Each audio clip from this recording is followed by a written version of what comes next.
Page number 166 excretion in human beings हा point आज आपण स्टडी करणार आहे. बरोबर आहे. ह्याच्यामध्ये सुरुवातीला तुम्हाला मेटाबॉलिक ऍक्टिव्हिटीज किंवा कुठले वेस्ट मटेरियल्स हे मेटाबॉलिक ऍक्टिव्हिटीज मध्ये तयार होतात शरीरामध्ये, तर हा प्रश्न विचारलेला आहे. ठीक आहे. तर आपल्याला सगळ्यांना माहिती आहे की आपण नाकावाटे ऑक्सिजन घेत असतो. बरोबर आहे. तर हा जो ऑक्सिजन आहे हा ऑक्सिजन फुफ्फुसामध्ये जातो. फुफ्फुसामध्ये गेल्यानंतर तो रक्तामध्ये मिक्स होत असतो. आता प्रत्येक पेशीला ऑक्सिजनची गरज आहे. प्रत्येक पेशीला काय आहे? ऑक्सिजनची गरज आहे. हा ऑक्सिजन हा कशामार्फत सप्लाय केला जातो? रक्तामार्फत सप्लाय केला जातो. नाकावाटे घेतला. नाकावाटे घेतल्यानंतर तो फुफ्फुसामध्ये येणार आहे. फुफ्फुसामध्ये वायुकोश असतात. फुफ्फुसामध्ये काय असतात? वायुकोश असतात. म्हणजे तुम्ही जर फुफ्फुस बघितली, ही श्वसन नलिका, हे बघा असे दोन हे लंग्स असतात. ठीक आहे. हे लंग्स आहेत आणि या लंग्स मध्ये काय आहेत? तर असे वायुकोश असतात. अल्व्हिओलाई म्हणतात त्याला. या अल्व्हिओलायच्या सभोवताली अशा दाट रक्तवाहिन्या असतात इथं आणि त्या रक्तवाहिन्यांमध्ये काय असतं? रक्त असतं. म्हणजे शरीरामध्ये आपल्या कुठेही मोकळं रक्त तुम्हाला सापडणार नाही. संपूर्ण बंदिस्त रक्तप्रवाह असतो. म्हणजे काय? रक्तवाहिन्यांमध्येच रक्त आहे. असं कुठं रक्त साठलेलं दिसतंय का आतमध्ये? नसतं कुठं, आहे की नाही. अगदी प्रत्येक पेशीपर्यंत जे रक्ताचा सप्लाय केला जातो हा कशामार्फत? ब्लड कॅपिलरीज मार्फत. ठीक आहे. रक्तवाहिन्यांमार्फत. ब्लड व्हेसल्स, ब्लड कॅपिलरीज यांचं जाळं संपूर्ण शरीरभर पसरलेलं आहे आणि त्याच्यामार्फत ऑक्सिजन असेल किंवा न्यूट्रिएंट्स असतील सगळं सप्लाय हे ब्लड मार्फत केलं जात असतं. आता लक्षात घ्या, आपण खाल्लेले जे अन्नपदार्थ असतात हे अन्नपदार्थ पचल्यानंतर म्हणजे त्याचं पचन झाल्यानंतर हे कुठं जातात? ब्लडमध्ये जातात आणि ब्लड मार्फत हे कुठं जाणार आहे? पेशींपर्यंत जाणार आहे. ठीक आहे. म्हणजे बघा आता इथं ही मी एक सेल दाखवलेली आहे. ठीक आहे. आणि या सेलमध्ये काय आहे? हे फूड मटेरियल आहे. समजा सेलमध्ये काय आहे? फूड मटेरियल आहे. या फूड मटेरियलचं ऑक्सिडेशन व्हावं लागतं. तर त्या फूड मटेरियल मधून काय तयार होणार आहे? ऊर्जा तयार होणार आहे.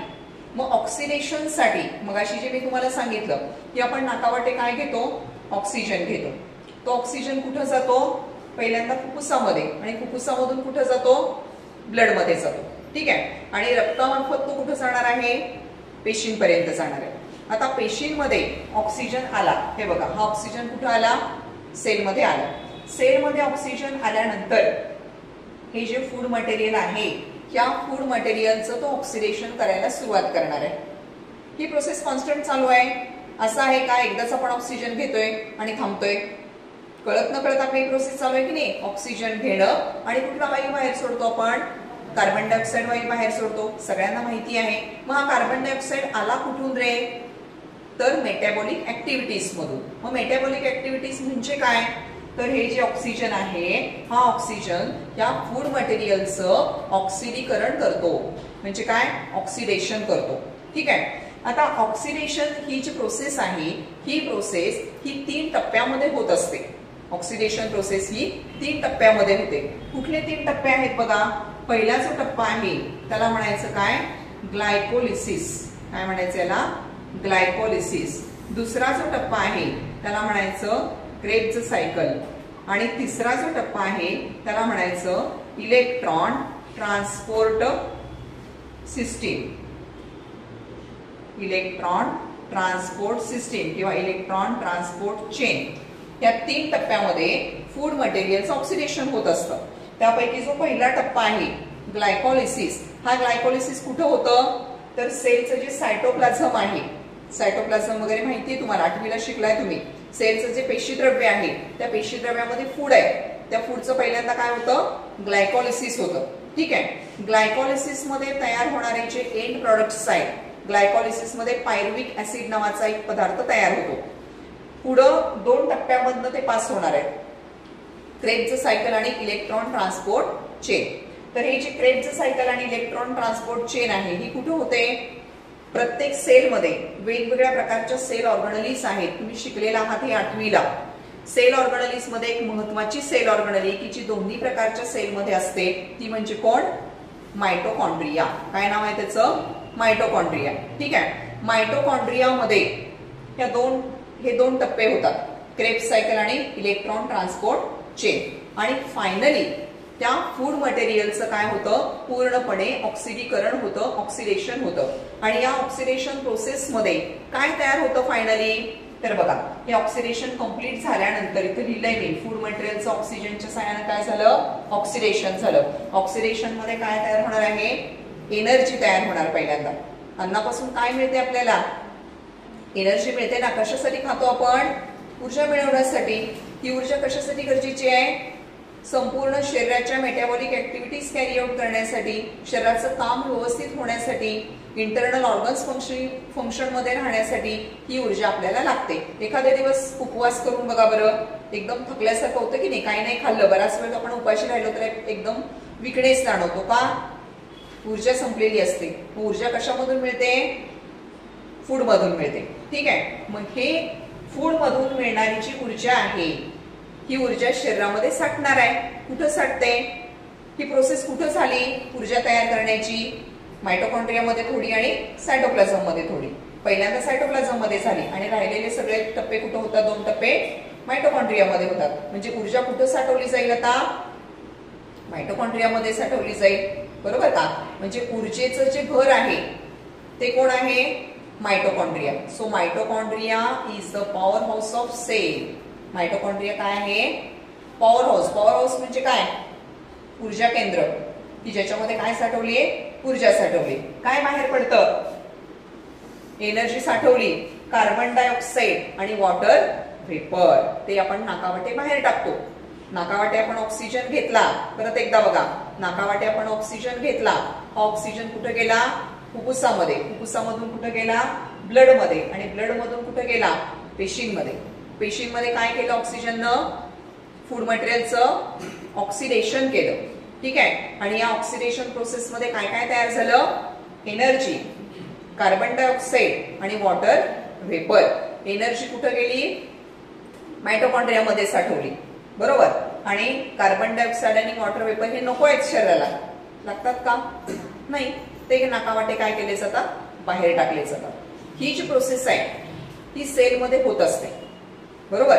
So it is a type of metabolic activity.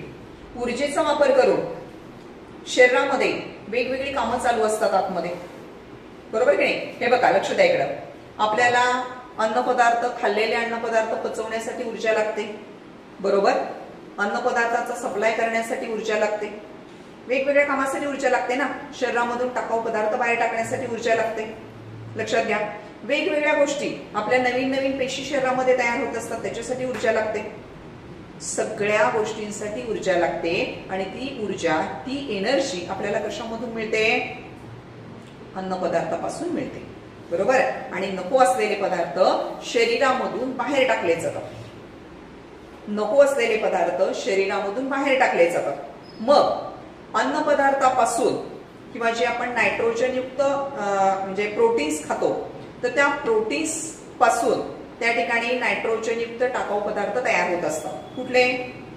Urea असेल, युरिक ऍसिड असेल, अमोनिया असेल, हे की नाही? हे सगळं त्या ठिकाणी युरिनच्या माध्यमातून शरीराच्या बाहेर टाकलं जातं. बरोबर. मग आता शरीरामधील टाकाऊ पदार्थ, नायट्रोजनयुक्त टाकाऊ पदार्थ बाहेर टाकण्याची जी प्रक्रिया आहे त्या प्रक्रियेला काय म्हणायचं आहे? एक्सक्रीशन. आपण जे पुढे बघणार आहोत की नाही, एक्सक्रीशन. एक्सक्रीशनचा अर्थ काय?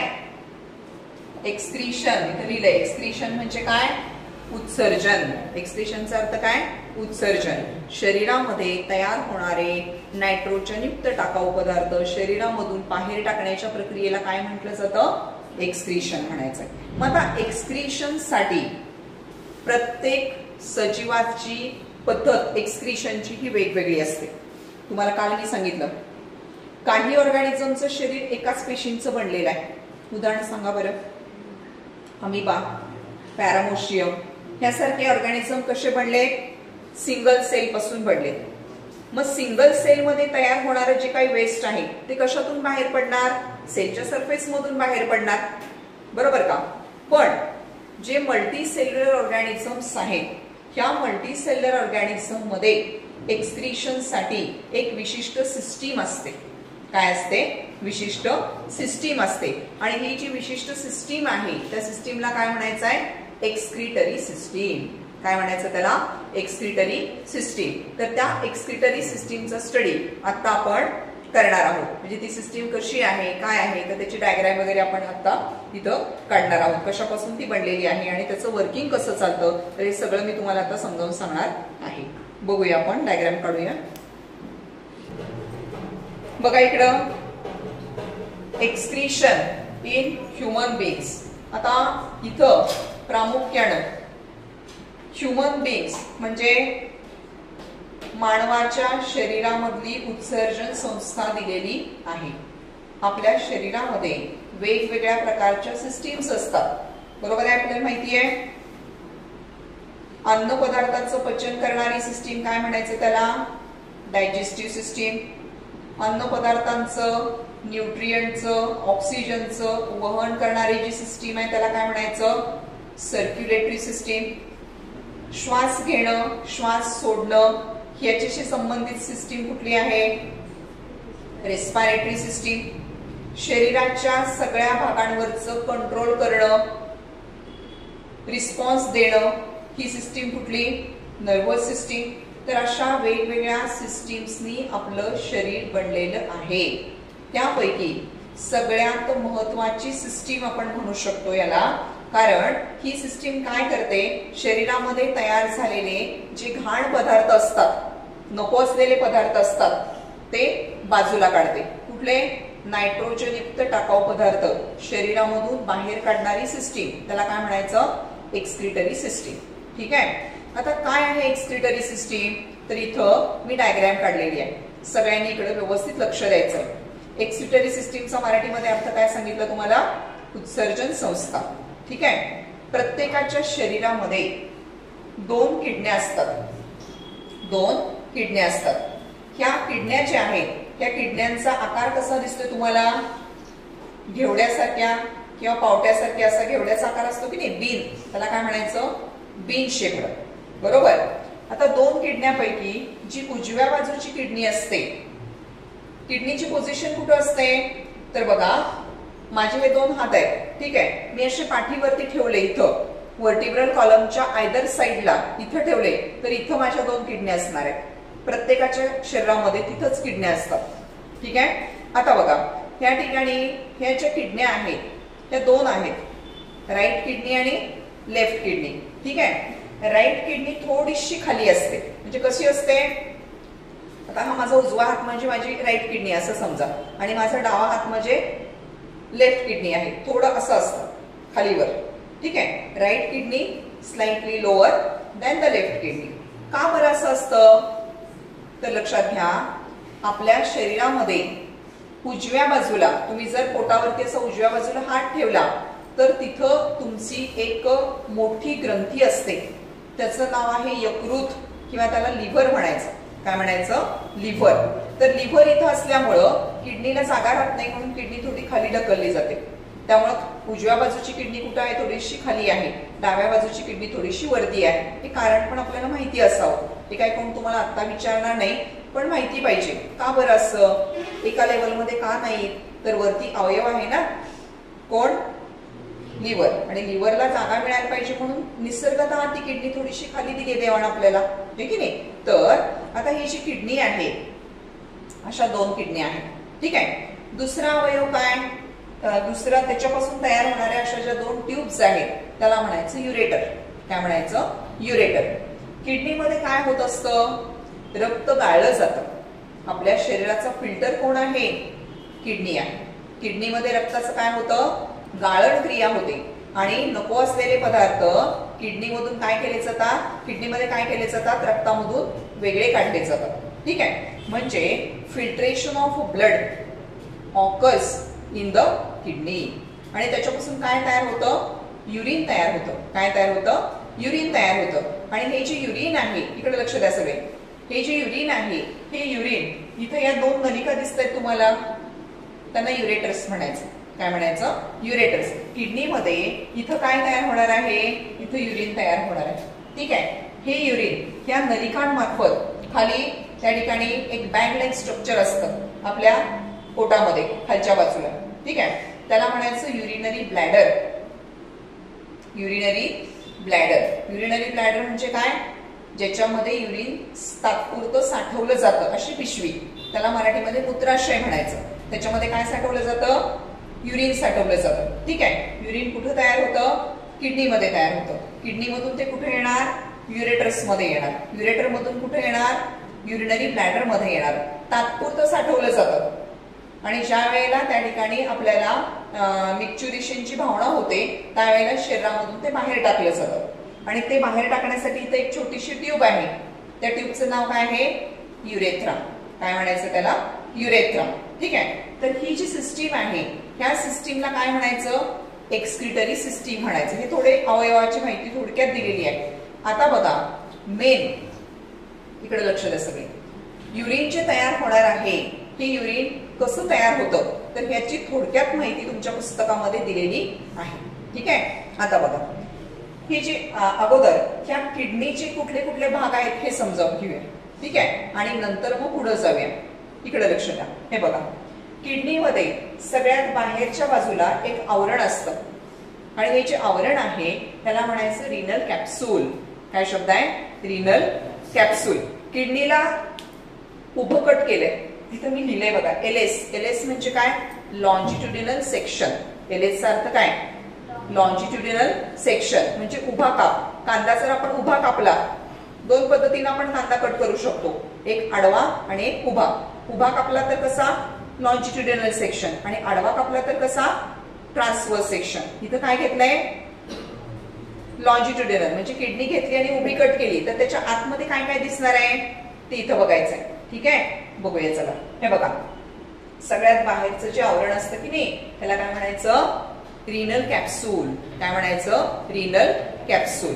आता किडनीच्या आतमध्ये मुख्य दोन भाग असतात. हे जे डॉटेड रिजन दिसतो ना पूर्ण, टिपके टिपके टिपके टिपके दिसतात, डार्क कलरचा असतो, ग्रॅन्युलर असतो, त्याला म्हणायचं काय, रिनल कॉर्टेक्स.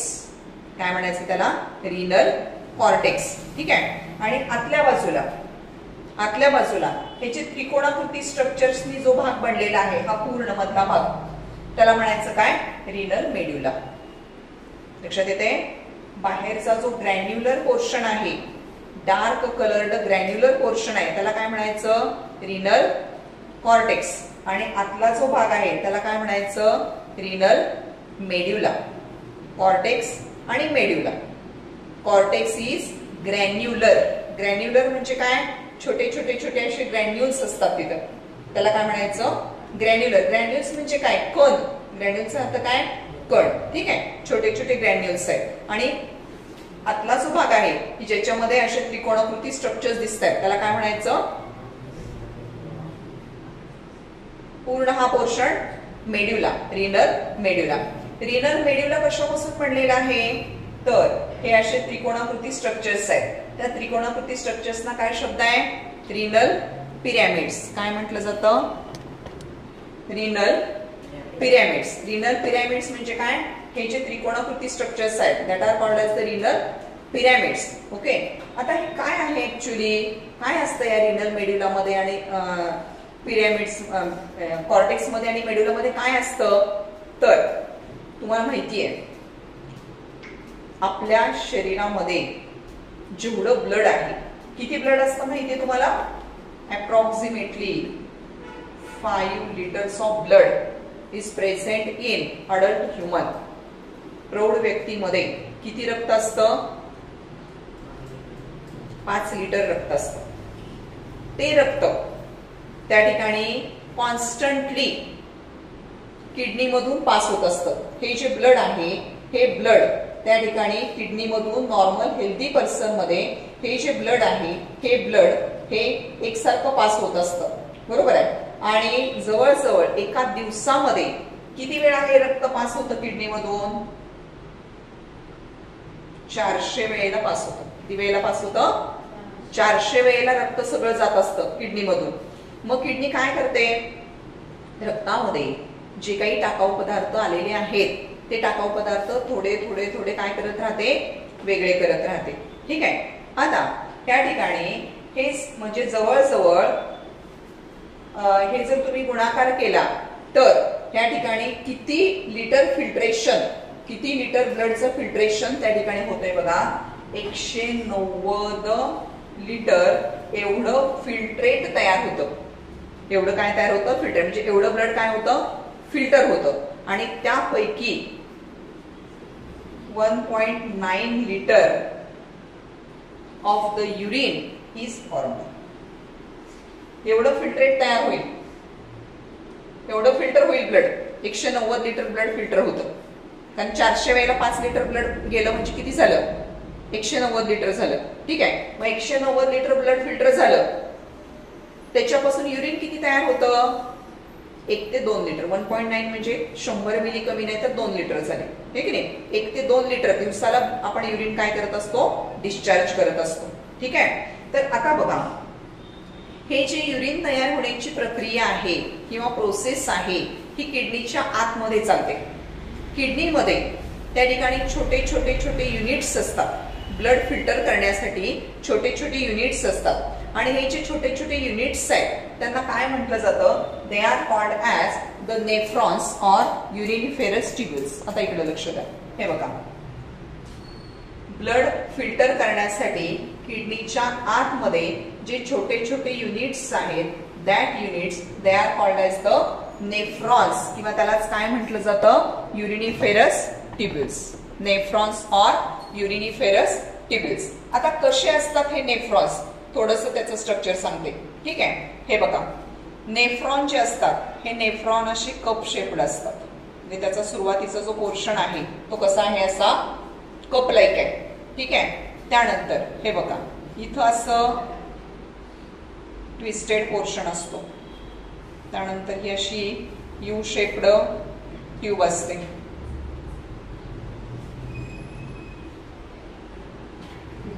परत इथं असा ट्विस्टेड पोर्शन असतो आणि फायनली त्या ठिकाणी अशी ही डक्ट असते. इकडे लक्ष द्या.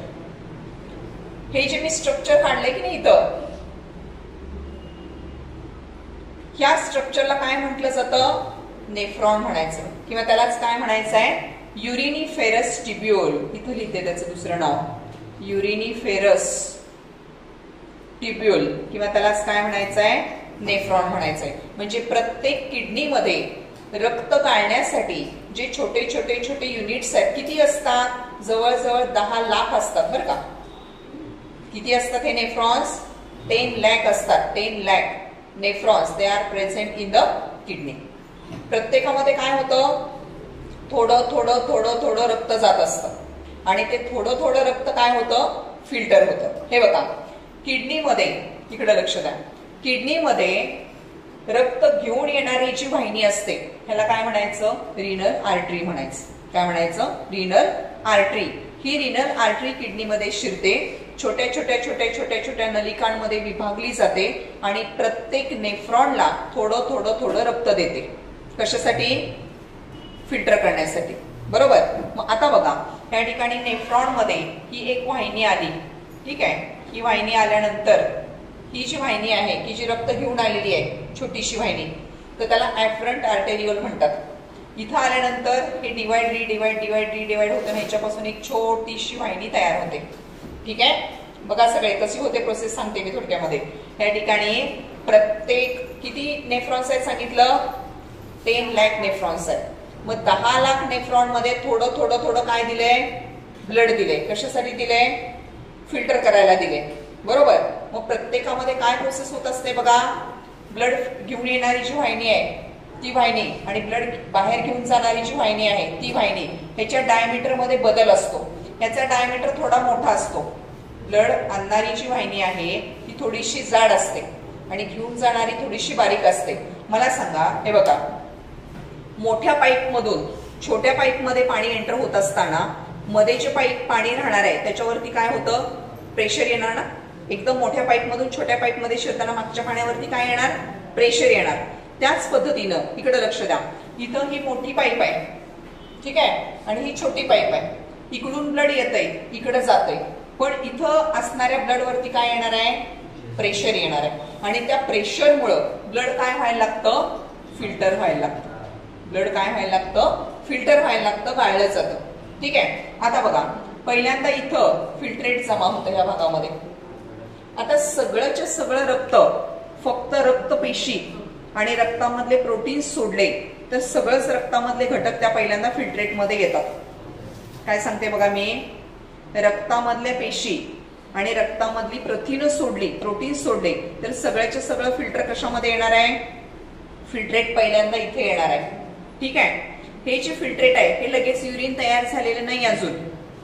बघा इकडं, हे लगेच युरिन तयार झालं का, रक्त एकदा गाळलं म्हणून लगेच युरिन तयार झालं का, नाही, त्याच्यावरती अजून प्रक्रिया होणार आहे. जे सगळं रक्त गाळलं गेले त्यातले फक्त काय गाळलं गेलेलं नाही, प्रोटीन्स आणि सेल्स नाही गाळले गेलेले, हे की नाही, पण बाकी आहे व्हिटॅमिन्स वगैरे सगळं सगळं त्या पहिल्यांदा फिल्ट्रेटमध्ये आले. आता व्हिटॅमिन वगैरे जर गेले युरिन मधनं तर शरीराला त्याची कमतरता होईल, हे की नाही. मग जे जे आपल्याला लागणारे पदार्थ आहेत ते पदार्थ परत ह्या भागामधून, हा जो पार्ट आहे ना सुरुवातीला, त्याला म्हटलं जातं काय, प्रॉक्सिमल कन्व्हॉल्युटेड ट्युब्यूल, पीसीटी म्हणतात त्याला, प्रॉक्सिमल कन्व्हॉल्युटेड ट्युब्यूल.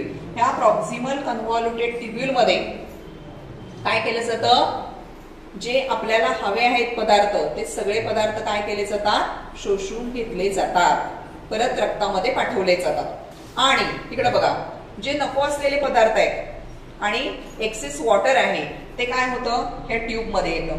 ही जी ट्यूब आहे यू शेप्ड, त्याला म्हटलं जातं हेंडलेस लूप. काय म्हणायचं याला, हेंडलेस लूप. ह्याच्यामध्ये पाणी आणि सॉल्ट, जेवढं शरीराला आवश्यक आहे तेवढं पाणी परत रक्तामध्ये पाठवलं जातं.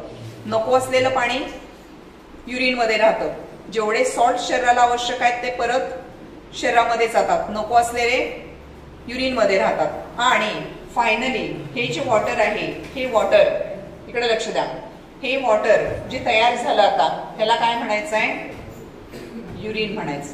काय म्हणायचं, युरिन. आणि हे जे युरिन आहे हे बॉडीमधून डिस्चार्ज करण्यापूर्वी, इकडे लक्ष द्या, ही प्रोसेस कुठे चालू आहे, किडनीमध्ये चालू आहे. किडनीमध्ये किती सांगितलं तुम्हाला नेफ्रॉन्स आहेत, 10 लाख. मग 10 लाख नेफ्रॉननी तयार केलेलं थोडं थोडं थोडं युरिन हे सगळं एकत्र तर केलं पाहिजे की नाही. बघा सगळं इकडं, 10 लाख नेफ्रॉननी तयार केलेलं सगळं युरिन हे किडनीच्या आतमध्ये पहिल्यांदा गोळा केलं जातं बरं का. सगळ्या वाहिन्या इथं उघडतात. ही जी शेवटची वाहिनी आहे की नाही ह्याला कलेक्टिंग डक्ट म्हणायचं. अशा सगळ्यांच्या कलेक्टिंग डक्ट काय होणार आहेत, ओपन होणार आहेत. कुठं ओपन होणार आहे, किडनीमध्ये ओपन होणार आहेत. आणि किडनीमध्ये इथं जी मोकळी जागा आहे त्याला म्हटलं जातं रिनल सायनस. काय म्हणायचं, रिनल सायनस. सगळं युरिन तिथं गोळा झालं का, दोन्ही किडन्यामध्ये ही प्रोसेस चालू आहे. आणि तयार झालेलं युरिन त्या ठिकाणी ह्या वाहिनी मार्फत खाली आणलं जातं. इथं युरिन तयार झालं, या 2 वाहिन्या आहेत, त्या 2 वाहिन्या काय करतात, ते युरिन घेऊन युरिनरी ब्लॅडर मध्ये येतात. आणि युरिनरी ब्लॅडर मध्ये ते युरिन काय केलं जातं, साठवलं जातं. म्हणजे दिवसभर ही प्रोसेस चालू असते. शरीरातलं ब्लड एकसारखं किडनीमधनं पास होत असतं. 400 वेळेला रक्त जातं किडनीमध्ये फिल्ट्रेशनसाठी. आणि मग थोडं थोडं थोडं युरिन साठत साठत साठत ज्या वेळेला कपॅसिटी आपली ब्लॅडरची संपते त्यावेळेला युरिनेशनची भावना होते आणि ते युरिन शरीरामधून बाहेर टाकलं जातं. लक्षात. तर अशा पद्धतीनं ही एक्सक्रिटरी सिस्टीम आहे आणि प्रोसेस ऑफ एक्सक्रिशन आहे. समजलंय का बघा हे सगळं. ठीक आहे, ओके, थांबूया आज.